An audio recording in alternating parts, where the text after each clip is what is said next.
మంత్రి దామోదర రాజనరసింహ మీడియాతో మాట్లాడుతున్నారు. ప్రత్యక్ష ప్రసారం ద్వారా చూద్దాం. ఎంఎన్జేలో 4 అడ్వాన్స్ మిషన్ అనేది ప్రభుత్వ రంగంలో ప్రభుత్వ హాస్పిటల్లో ఈరోజు నిమ్స్లో ఏర్పాటు చేశాము. ఎలాంటి ట్రీట్మెంట్ అయినా క్యాన్సర్కు సంబంధించి 4 రకాల ట్రీట్మెంటు, సర్జికల్ ఆన్కాలజీ కానీ, రేడియేషన్ ఆన్కాలజీ కానీ, మెడికల్ ఆన్కాలజీ కానీ, హెడ్ అండ్ నెక్ ఆన్కాలజీ కానీ అన్ని రకాలుగా ట్రీట్మెంట్కు నిమ్స్ సిద్ధంగా ఉన్నది, ట్రీట్మెంట్ చేస్తూనే ఉన్నది. ఈరోజు అడ్వాన్స్ లినాక్ మిషన్ పెట్టుకొని, యాక్సిలరేటర్ పెట్టుకొని పేదవానికి అప్పుల పాలు కాకుండా ఈ ట్రీట్మెంట్ అందియాలనే ఒక కమిట్మెంట్ తోటి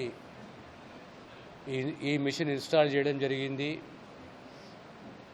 రాబోయే కాలంలో ఇలాంటి మిషన్సే టిమ్స్ సనత్ నగరు, అల్వాలు, ఎల్బీ నగరు, తర్వాత వరంగల్ కూడా ఏర్పాటు చేస్తామనే విషయాన్ని తమ ద్వారా తెలంగాణ ప్రజలకు తెలియజేస్తున్నారు.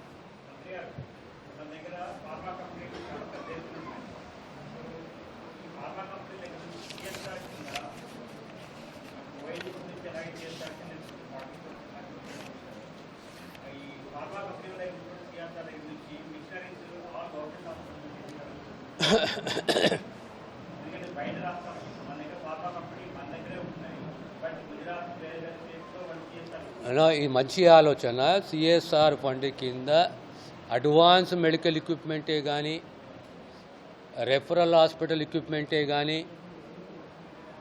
ఓ స్టాండర్డైజ్డ్ ఎక్విప్మెంటు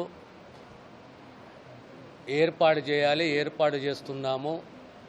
90% ట్రీట్మెంట్ అనేది జిల్లా స్థాయిలో రెఫరల్ హాస్పిటల్లో అందియాలి.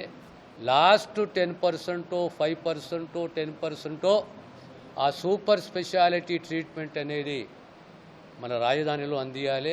ఆ దిశగా ప్రభుత్వము అడుగులు ముందుకు వేస్తున్నది. Thank you.